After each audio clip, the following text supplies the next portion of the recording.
Sailesh, welcome. Thank you. You're in the climate control space. Climate healers, very interesting name. You've been a technologist prior. Right. Now you're environmentally conscious and trying to make a difference. Right. So please share with us, how you're going about doing that. Well, it's the nonprofit started in 2007. As a technologist, I was working on systems, basically. And when I saw Al Gore's presentation on TV in 2005, I realized that this was the biggest systems problem around. What is happening with the environment, what's happening with the climate. So then I dropped what I was doing in technology and started working on this full time. So this is not a side job that I'm doing. This is my full-time occupation. And for the past 8 years, I've been working on the concept that maybe climate change does not have to be suffered through.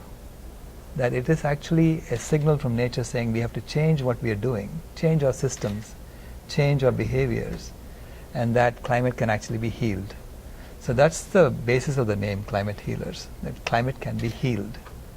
You're giving earlier an example of, how it could go to 8 degrees, but you said, if it goes to 8, then we are pretty much extinct. If it's 2 degrees, that's what everybody's anticipating. Right. Still, it's very dangerous. Right. So a little bit more emphasis on, how you think we can reverse that. Yeah, so imagine, let me give you an analogy, right? So imagine you're going to a doctor and you have a persistent mild fever that you've had for weeks.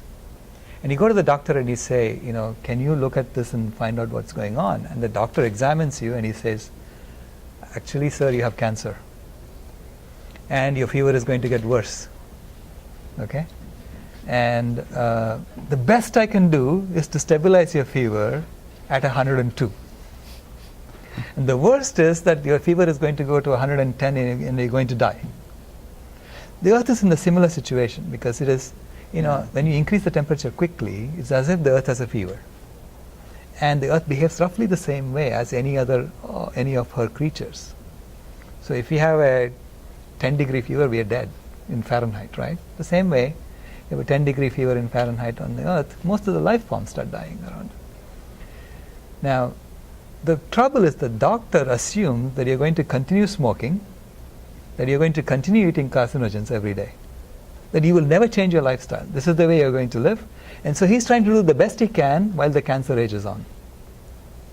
If he just told you stop smoking and start eating organic food and your cancer will reverse, would you do it? Absolutely. Right? That's the exact same situation we are in on Earth. Very good analogy. So it is a systems change and a behavioral change of human societies that's called for, that would cause a reversal, that would cause the healing. Okay?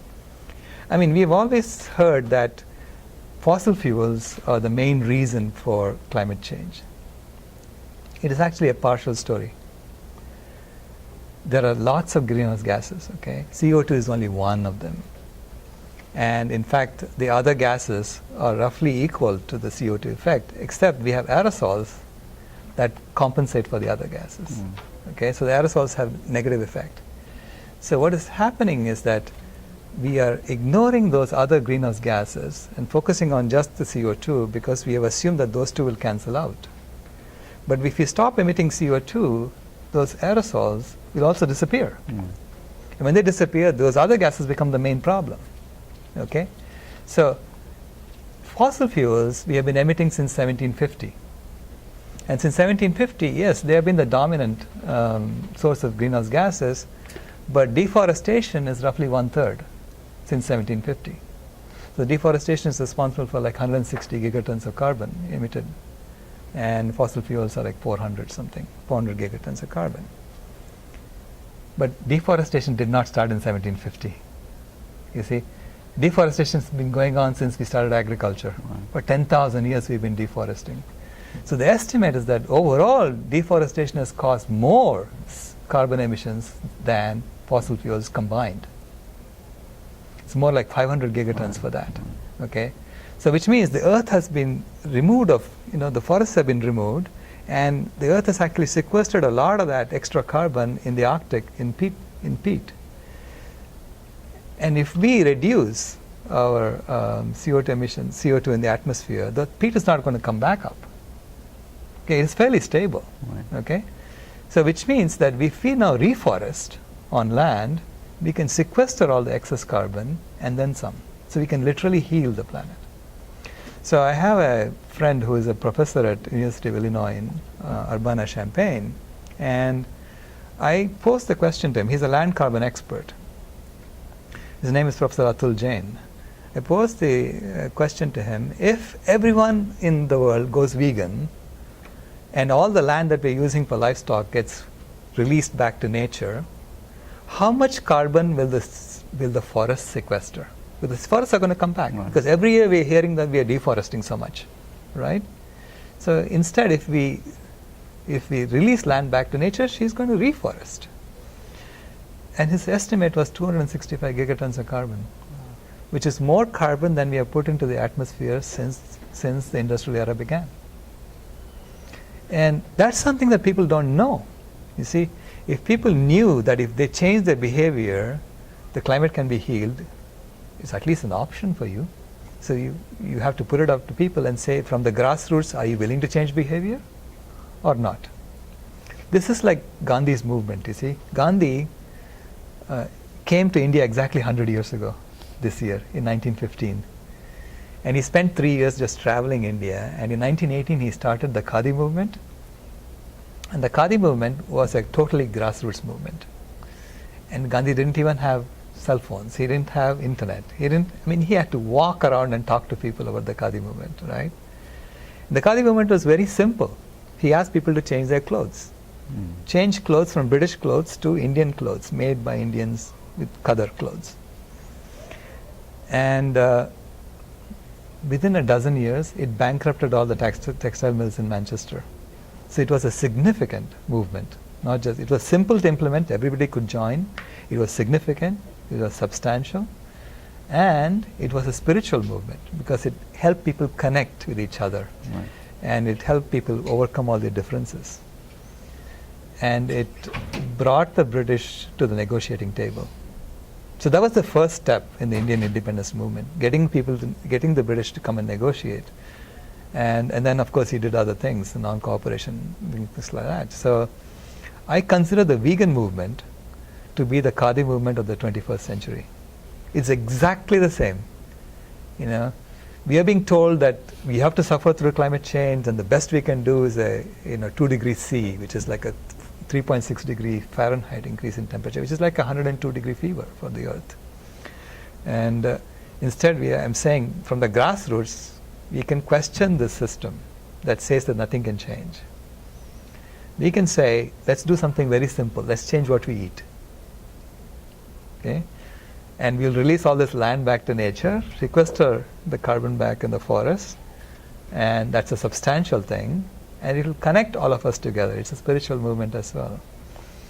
You're also mentioning about Thar Desert and your work in Rajasthan. You give an example on how it comes all the way from Sahara to here and going all the way to Gobi Desert.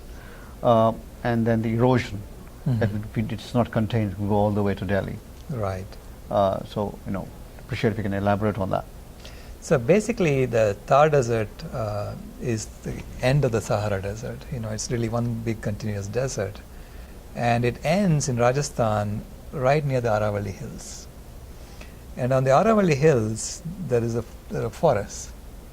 And there's actually a sanctuary called the Kumbhalgarh Wildlife Sanctuary that's near Udaipur. And ecologists believe that if that region gets completely deforested, then there is nothing to stop the desert from going all the way to Delhi, literally. Okay, so we've been working for 7 years to save that forest. We've been studying why the forest is dying and what can we do about it. And the main reason the forest is disappearing is because of livestock and because of wood use for cooking. So, and the livestock problem, mostly it is removing the biomass from the forest and shipping it to the cities where they're eating the meat or they're drinking the milk. Because the cows are eating in the forest and then the milk goes to the city. Or the goats are eating in the forest and the entire goat is shipped to the cities to be cut into mutton, and then the mutton is exported to the Middle East. So the biomass from the Aravalli Hill Forest, Kumbalga Wildlife Sanctuary, is now in the Middle East, right? And once the person eats that, that goat, that mutton, then the sewer waste goes into the ocean.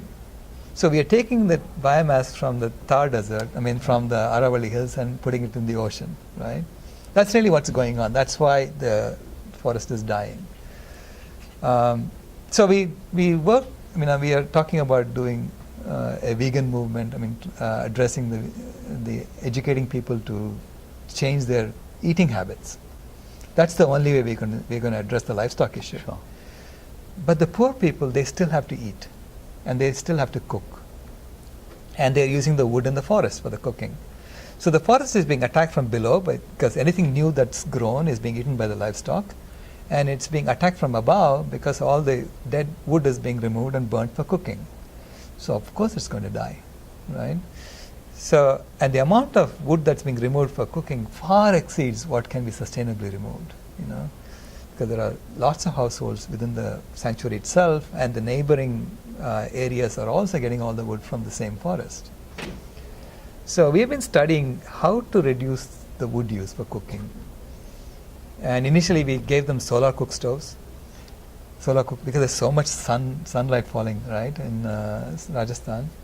And within 6 months after deploying solar cook stoves, none of them were being used.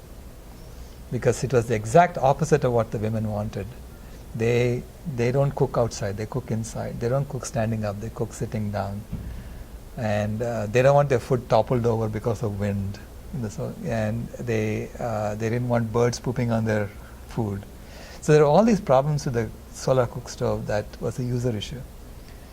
So then we were trying to do stored energy cook stoves, where you can store the energy during the day and use it at night. And it's been going on for 4 years, the technical research into this. And finally this year we hit a breakthrough. And it was a very simple solution.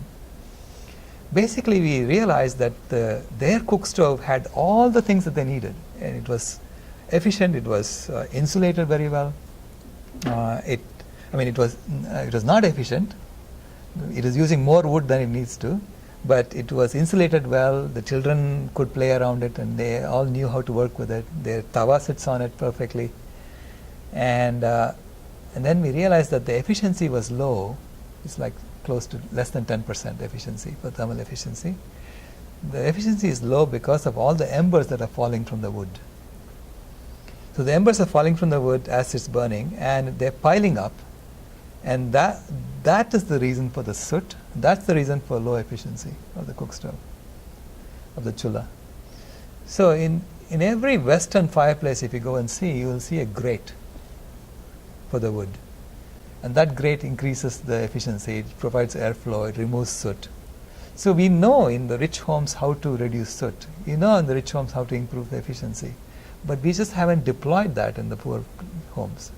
So we tried that. We made a grate using a piece of metal with holes in it. So we put this in their stove, and we asked the women to put the wood on top of this and burn it. When they burn the wood like that, then when the embers fall, they fall here. Right. They are too big to go through these holes. So only the ash goes through. So the embers stay there, and then the air comes from below this and through the holes, and it burns the embers completely. And we were shocked at what this did, because in one household, she was using 2.9 kgs of wood for her cooking, and it dropped to 1.1 kg with this grate. And so then we got it confirmed at the Cook Stove Testing Center in Udaipur. So they said that it reduced wood use by 63%, it reduced soot by 89%. So then I went to India and I deployed 1,000 of them now in the 4 villages in that area. And we did some initial surveys. So we're doing like a longitudinal survey to see how well it is liked by the women and how they use it. But so far the reaction has been absolutely fabulous. Wow, very simple but very effective solution. Amazing. Thank you again. My pleasure. Thank you.